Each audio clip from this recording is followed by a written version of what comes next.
तो ये है कि आपने मजबूती की बात हो रही है किले की, इसका अंदाज़ा इस बात से लगा लें कि हमारे घरों की दीवारें कितनी चौड़ी होती हैं। और ये जो लाहौरी गेट था, आप जब वो गेट से एंटर हो रहे थे, इतना चौड़ा जितने आजकल फ्लैटों में जितने चौड़े कमरे बनते हैं, इतना चौड़ा, तो कितना मजबूत। अस्सलाम वालेकुम, नमस्ते, सत श्री अकाल। कैसे हैं आप लोग? उम्मीद करती हूँ ठीक होंगे, खुश होंगे। मैं हज़ीका अली और मेरे साथ हैं तारिक नियाज़ी। अस्सलाम वालेकुम, नमस्ते, सत श्री अकाल। उम्मीद करता हूँ ठीक होंगे, खुश होंगे। दोस्तों, जहाँ रहें खुश रहें, माँ बाप का ख्याल करें, क्योंकि माँ बाप है तो सब कुछ है। चैनल को सब्सक्राइब, वीडियो को लाइक, दूसरे से बेल आइकन को जरूर प्रेस कर लें ताकि हर नई आने वाली वीडियो नोटिफिकेशन आपके पास तुरंत पहुँच जाए।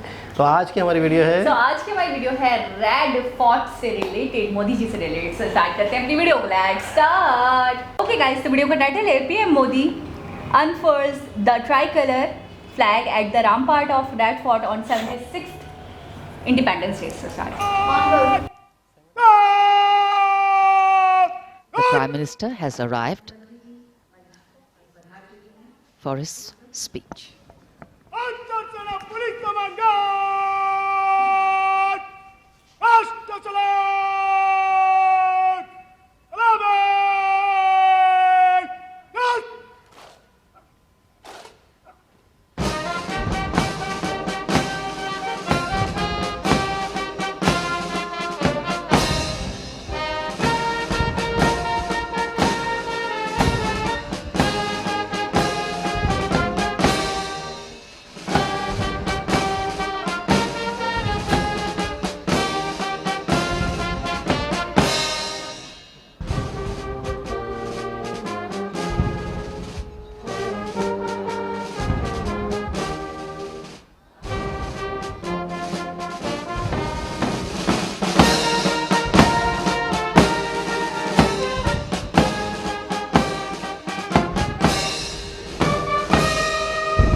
राष्ट्रध्वज को नमन करेंगे भारतीय वायुसेना के हेलीकॉप्टर हेलीकॉप्टर कमांडर आनंद विनायक अगाशी जी और दूसरे हेलीकॉप्टर में है विंग कमांडर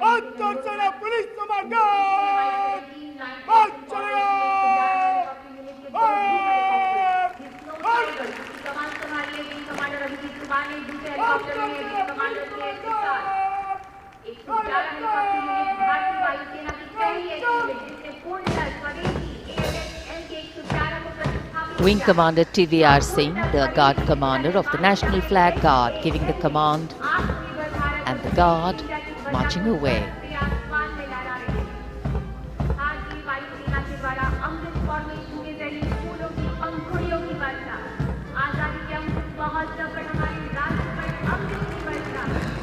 और आकाश में Mi-17 हेलीकॉप्टर्स कार्यक्रम स्थल के नजदीक आते हुए और पुष्प वर्षा कर रहे हैं आकाश से।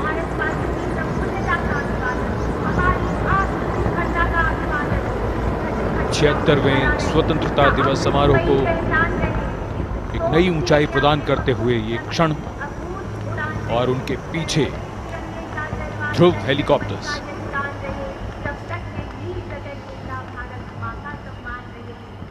Standing applause for the showering of flower petals. Smiles writ large on every face.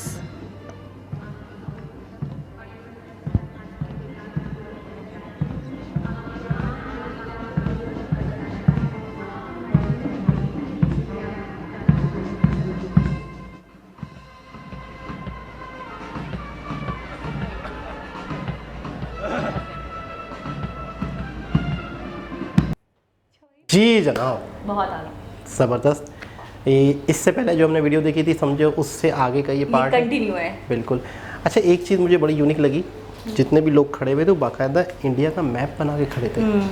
बड़ी एक यूनिक लगा अपने आप में। और आपको क्या इसमें अच्छा लगा?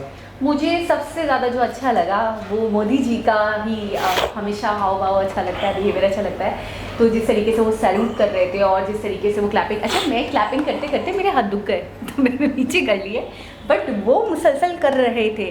तो इतनी कहाँ क्लैपिंग हुई जो आपके हाथ दुख गए? मेरे दुख गए थे, पता मतलब नहीं इतनी मोदी जी ज़्यादा एक्टिव है, मुझसे ज़्यादा एक्टिव नहीं, 2-3 मतलब ऐसे करने से हाथ, नहीं, काफ़ी देर तक वो कर रहे थे, काफ़ी देर तक, मैंने तो बीच में छोड़ दिया था। अच्छा दूसरी बात ये कहूँगी मैं, आपके पल्ले नहीं पड़े। अब दूसरी बात मैं ये कहूँगी कि मैंने हमेशा देखा है कि मोदी जी के सामने कोई भी कुछ शो हो, कोई फंक्शन हो, किसी इवेंट पे वो इन्वाइटेड हो, बाहर किसी मुल्क पे जाएँ, उनके अंदर एक चीज़ जो हमेशा आपको दिखेगी और जो हमेशा पाई जाती है, वो लोगों को बहुत ज़्यादा अप्रिसिएशन देते हैं। चाहे काम छोटा हो, बड़ा हो, जैसा भी हो, फेलियर हो, कोई विनर हो, कोई भी हो, एक्सवाइजी, मैंने हमेशा उनके अंदर देखा है हिम्मत देना, हौसला देना, और कोई कुछ भी करे उसकी हौसला अफजाई करना, जो अपने आप में बहुत बड़ी चीज़ होती है। जिस तरीके से वो क्लैप कर रहे थे, जिस तरीके से, अच्छा एक और चीज़, एक इंसान होता है कि मौजूद होता है कहीं, इतनी बार आ चुके हैं, इतनी बार कर चुके हैं, इतने बड़े पीएम हैं, इतनी बड़ी एक इकनॉमी को संभालते हैं, पूरा कंट्री एक तरीके से वही चलाते हैं, तो मैं कहूँगी उसके बावजूद इतना एक्टिव होना, चीज़ों को इतना ज़्यादा एक डीपली लेना और फ़ौरन रिएक्ट करना, फ़ौरन रिस्पॉन्स देना, वहाँ के जो भी मामला थे, जो भी चीज़ें थी हमें देखने को मिल रही थी। अच्छा हम पे जो असर हो रहा था तो हम तो अपना रेट दे रहे थे, लेकिन मैं देख रही थी साथ साथ मोदी जी भी रिस्पॉन्स कर रहे हैं, मोदी जी भी हर चीज़ को समझ रहे हैं, ऑब्जर्व कर रहे हैं, बाकायदा अप्रिशिएट कर रहे हैं चीज़ों को देखकर। तो ये चीज़ मुझे अपने आप में बहुत कमाल लगती है उनकी, कि वो कभी भी हौसला अफजाई से दरेग नहीं करते, हमेशा करते हैं हौसला अफजाई। बिल्कुल। अच्छा इस मरतबा जो उन्होंने पग पहनी, पगड़ी, वो भी थोड़ी सी यूनिक थी, कहीं कहीं छोटे छोटे तिरंगा बने हुए थे। अच्छा मैं पता नहीं आपने नोटिस किया कि नहीं किया, मैंने ये भी नोटिस किया, जब वो कार से उतरे तो ऐसे थी, फिर उसके बाद उन्होंने वो पीछे कार कर दी, उतरते टाइम ही, मतलब मैं देखती हूँ कि वो कितने एक चीज़ कैलकुलेशन, प्रेजेंट माइंड है कि उनको पता है कब कैसे रिएक्ट करना है, चीज़ों को कैसे मैनेज करना है। ये नहीं कि हम होते हैं, हमें कभी कभी अपनी ड्रेसिंग की खबर भी नहीं होती है यार, किसी इवेंट में चले जाते हैं, किसी शादी में चले जाते हैं, क्या दुपट्टा कहाँ है कहाँ नहीं है, बस अपने कामों में लगे। तो मैंने देखा जब वो कार से उतरे तो बाकायदा यहाँ थी शोल्डर पे, उसके बाद उन्होंने खुद जानबूझ के मैंने देखा कि नीचे कर दी, उसके बाद वो चले, परेड हुई, परेड करने के बाद परेड के दौरान फिर उन्होंने अपनी पग का जो आगे का वाला हिस्सा था वो पीछे फेंका, उसके बाद परमानेंटली वो वैसे ही देखने को मिल रहा है पूरी वीडियो में। तो वो खुद अपनी चीज़ों को बड़े अच्छे तरीके से खुश असलूबी के साथ सेट करते रहते हैं कि जब उनको जैसा मुनासिब लगता है वो वैसे कर लेते हैं वक्त पे। मैं उसकी भी बात कर रहा हूँ डिज़ाइनिंग की, कि ये भी प्रॉपर एक मैनेज करके, और पूरी पगड़ी के ऊपर छोटे छोटे से तिरंगा बने हुए थे, वो छोटे छोटे से महसूस हो रहे थे। एक चीज़ ये, दूसरी चीज़ ये है कि लाल किला अपने आप में एक बहुत बड़ा किला है यार, बिल्कुल बहुत बड़ा। अच्छा एक और चीज़, ये जो काफ़ी पुराने दौर की जो चीज़ें होती है, ये कलर नहीं होता था इन पे, ये वही कलर के पत्थर होते थे, वही कलर के पत्थर होते थे, मतलब ये अपने आप में एक कमाल की बात है। और अच्छा मैंने तो अभी भी सुना है कि लाहौर में लाल ईंटों के ही घर है। आप अगर कराची से बाहर निकल जाए तो ईंटें जो है वो लाल कलर की मट्टी से बन के फिर उस पर मतलब उसी से घर बनते हैं। कराची में ब्लॉक है, शहरों में ब्लॉक सिस्टम है, लेकिन अगर आप कराची से थोड़ा बाहर चले जाए तो आपको लाल ईंटें ही मिलती हैं, ईंटों वाला एक वो है, यहाँ पे तो ब्लॉक होता है। लेकिन यहाँ पहले होता था पहाड़ के जो पत्थर काटे जाते थे उनसे बड़े बड़े किले बनते थे। और किले का मतलब क्या है, ये तो ये शहर को डिफेंस करता था, यानी कि ये बचाव के लिए शहर ये मतलब है कि इतने बड़े बड़े बनाए जाते थे कि कोई इन्हें फलांग ना सके, ये इस तरह से। और आज मुझे लगता है वहाँ से हिफाजत भी करते होंगे, आप नज़र रखना, वहाँ से हिफाजत करना। हाँ, क्योंकि मुझे याद है ना, हमने एक वीडियो देखी थी कि बाकायदा किलों का मकसद ही यही होता है। आप यहाँ से अंदाज़ा लगा लें जब, तो ये है कि आपने मजबूती की बात हो रही है किले की, इसका अंदाज़ा इस बात से लगा लें कि हमारे घरों की दीवारें कितनी चौड़ी होती हैं। और ये जो लाहौरी गेट था, आप जब वो गेट से एंटर हो रहे थे, काफ़ी चौड़ा था, इतना चौड़ा जितने आजकल फ्लैटों में जितने चौड़े कमरे बनते हैं, इतना चौड़ा। तो कितना मजबूत होगा ये किला, सदियों तक ये मतलब अपनी शान और शौकत के साथ रहते हैं। शान और शौकत मीन्स इन इंग्लिश, शान और शौकत मतलब अपनी अजमत के साथ, इंग्लिश डिग्निटी, अजमत, मुझे नहीं पता। कितने मजबूत किले बनते हैं कि सदियों अपनी शान और शौकत के, तो बोलते हैं मजबूती को। तो ये है कि बहुत ही ज़बरदस्त लगा, बहुत ही आला लगा, बहुत ही खूबसूरत लगा। इंग्लिश बताने के लिए रखा हुआ जी नहीं, आप कहती है ना मैं कि आपको बोलने वाली थी, लेकिन फिर आपने मुझसे इंग्लिश पूछी, फिर मैं बोलने वाली थी, फिर आपने मुझे बोला ये वो। नहीं, इसलिए इंग्लिश का कहा कि जैसे मुश्किल उर्दू का जो शान और शौकत समझ में आता है। हाँ, ये मैं कह रहा था, अच्छी उर्दू बोलते हैं, कभी कभी ऐसा वर्ड बोलते हैं कि मुझे मामा से पूछना पड़ता है, बताइए क्या बोला है। आप हल्के में ले रहे हो बहुत। अच्छा वैसे एक बात तो है, उर्दू आई कहाँ से? आपको पता है मैंने एक वीडियो में क्या देखा, आपकी सोच है। मैं वाकई में शॉक्ड हो गई, लेकिन क्योंकि हमारे व्यूवर्स ने हमें वो बात बताई ही थी, तो फिर मैंने थोड़ा सा मतलब कहा, खुद को संभाला कि नहीं सिद्रा यार ये सही है, हकीकत है। मैंने इनकी जो ऑफिशियल लैंग्वेजेस हैं ना, वो एक वीडियो में स्टार्टिंग में थंबनेल था, तो उसके ऊपर ना लैंग्वेजेस, सारी लैंग्वेजेस इंडिया की, हिंदी वगैरह सब थी, तो वो सारी लिखी हुई थी, तो उसमें बीच में उर्दू लिखा हुआ था। थी।